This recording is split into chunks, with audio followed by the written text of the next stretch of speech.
Hai, sesi motivasi kali ini adalah bicara mengenai bagaimana menyikapi kekecewaan.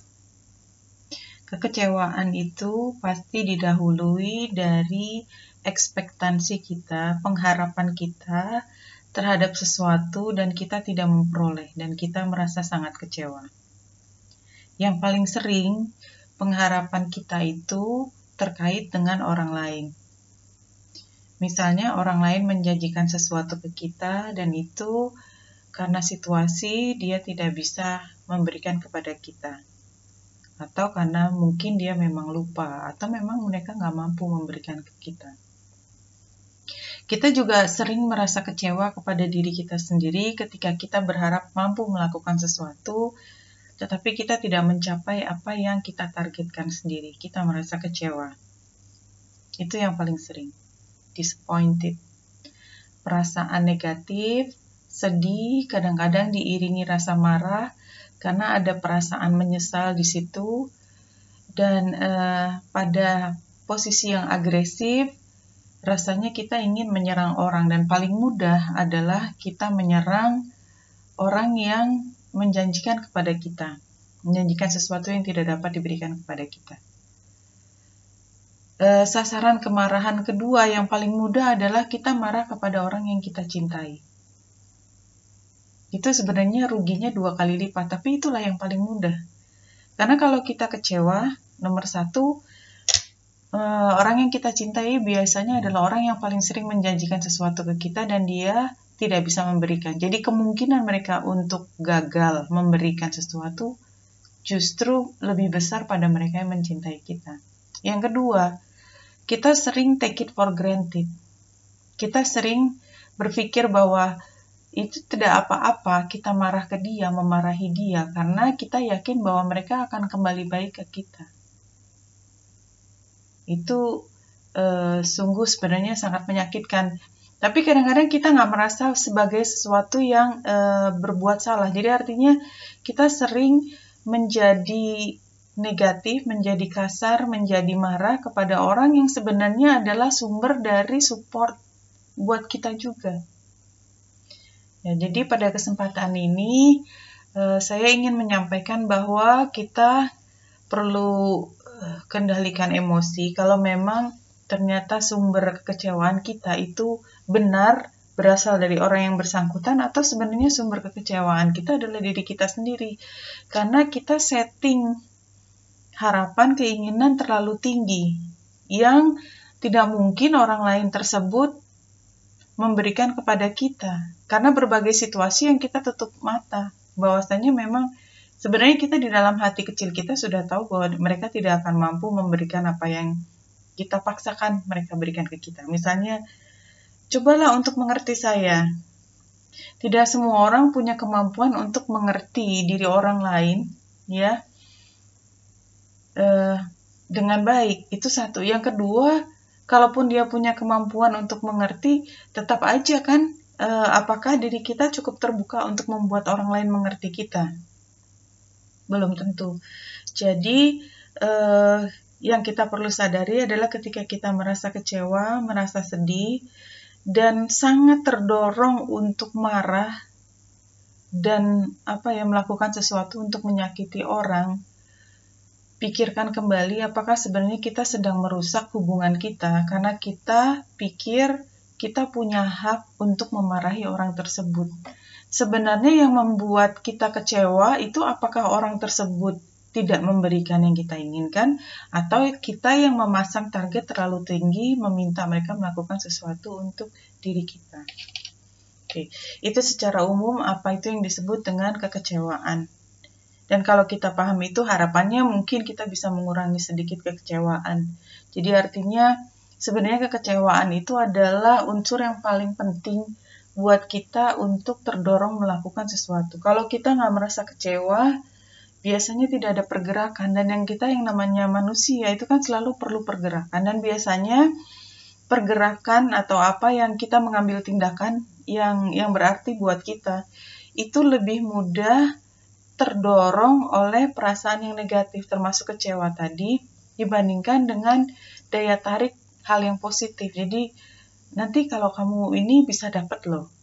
Itu kadang-kadang kita tidak jalan ya, kita tidak mengarah ke sana karena kita pikir ya kalau saya dapat, kalau enggak. Nah, kalau yang negatif biasanya karena kita punya kecenderungan dari lahir kalau ada sesuatu yang membuat kita sakit, kita akan berusaha untuk menghindari. Tidak ada orang yang bisa betah menerima rasa sakit, termasuk rasa sakit hati, rasa tidak nyaman di perasaan. Gitu. Nah, kalau dalam ulasan astrologi, yang menyebabkan kekecewaan itu biasanya adalah hubungan tension 90 derajat atau square. Seperti ini. Karena ini kan tidak bisa maju terus, pasti harus berubah atau harus mengambil arah yang berbeda. Nah, kekecewaan itu biasanya paling sering terjadi kalau ada peran Saturnus.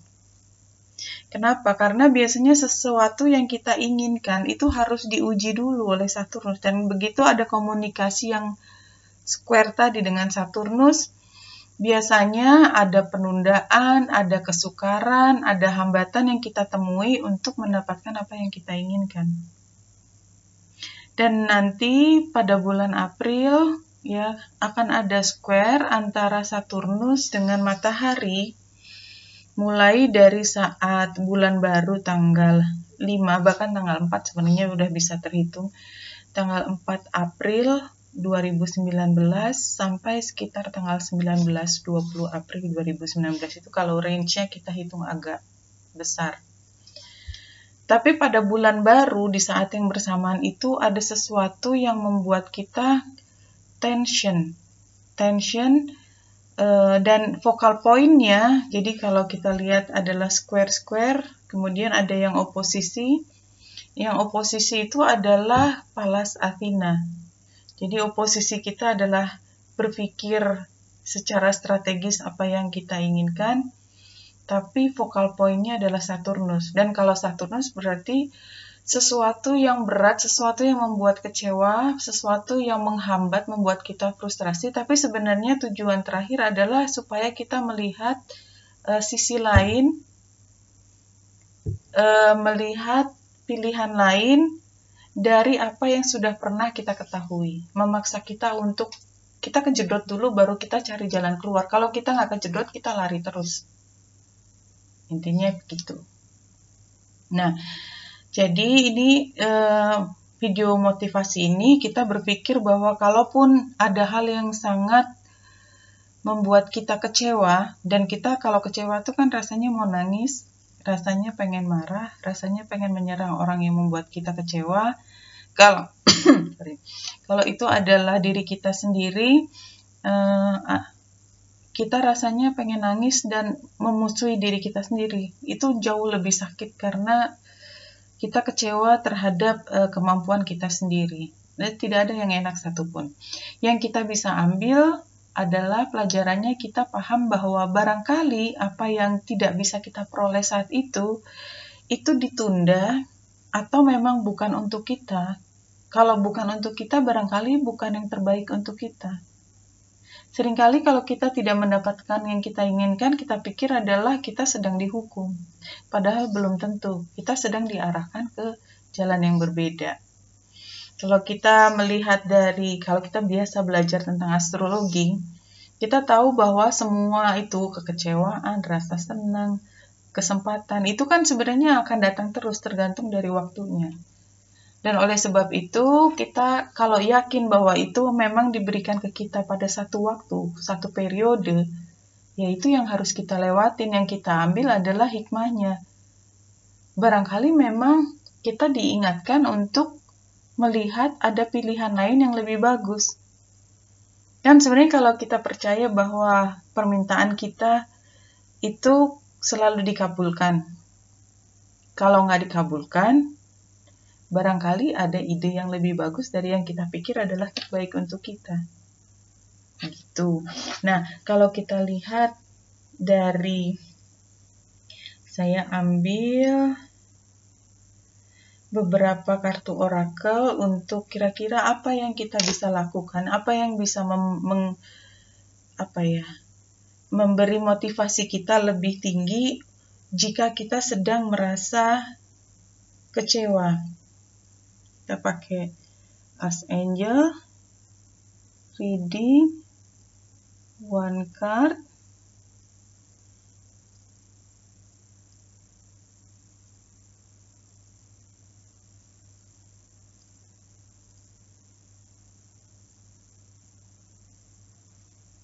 Raise your vibration. Kalau kita sedang kecewa, raise your vibration. Archangel Michael, coba saya baca ini ya, saya baca. You are indeed able to elevate your personal vibration now by focusing within and tuning into the light that is all around you. Allow your awareness to center and allow your energy to ground to earth. Feel your connection with the light of the earth and all that is. Yeah, I, Archangel Michael, now surround you now with an orb of white healing light to assist you elevating further to purify your vibration, and your aura, and to release any energy that is not your own. Kalau kartu ini menyebutkan bahwasanya kalau kita sedang kecewa, berarti kita sedang down, kita berusaha untuk meningkatkan vibration kita. Kita harus percaya bahwa aura sedihnya itu bisa dilepaskan dari kita. Ya. Bahwasanya kalau kita fokus ke dalam diri kita dan kemudian tuning tuh kayak cari di radio kan, cari yang gelombangnya paling pas. Tuning into the light that is around you, cari yang paling pas dan cari cahaya di sekitar kita. Allow your awareness to center, jadi pemahaman kita, kesadaran kita untuk ke tengah, and allow your energy to ground to earth. Jadi dialirkan saja energinya. Energi marah, energi kecewa, energi down-nya dialirkan ke bawah. Tapi memang ini, kalau kartu ini adalah bahwasanya kita mampu mengendalikan kemarahan kita, kesedihan kita. Kita fokus ke dalam, tarik nafas dalam. Kemudian kita berusaha untuk mencari cahaya, mencari hikmah, mencari hal positif dari kekecewaan tersebut, dan percaya bahwasanya kalau kita sedang sedih pun kita tidak pernah sendiri, selalu ada yang melindungi kita, membantu untuk healing. Kita coba kartu yang lain dari Spirit Oracle ini.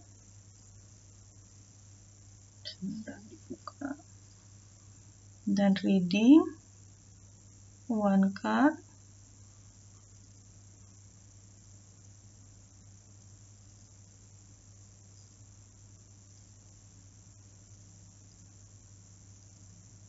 Ini gambar kaki kecil, compassion.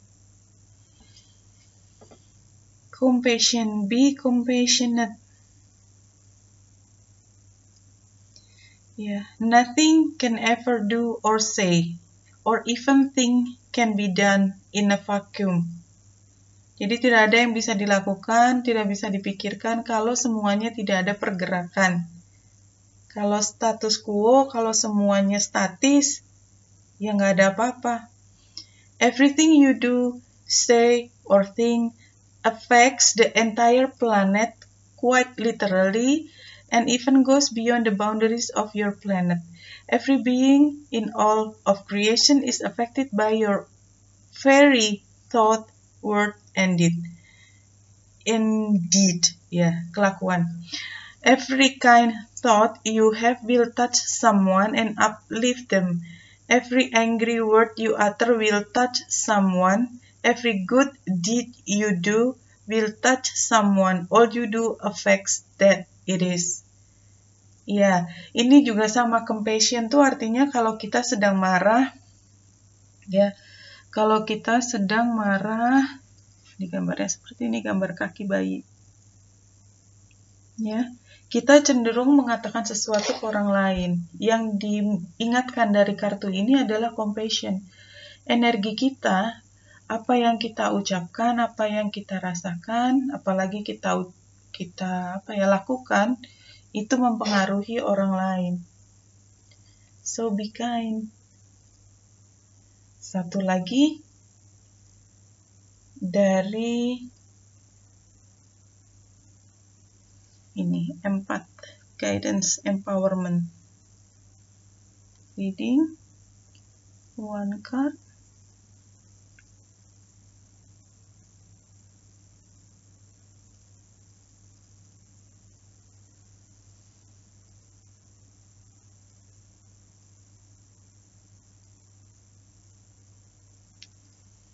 Precognition. Use the violet flame.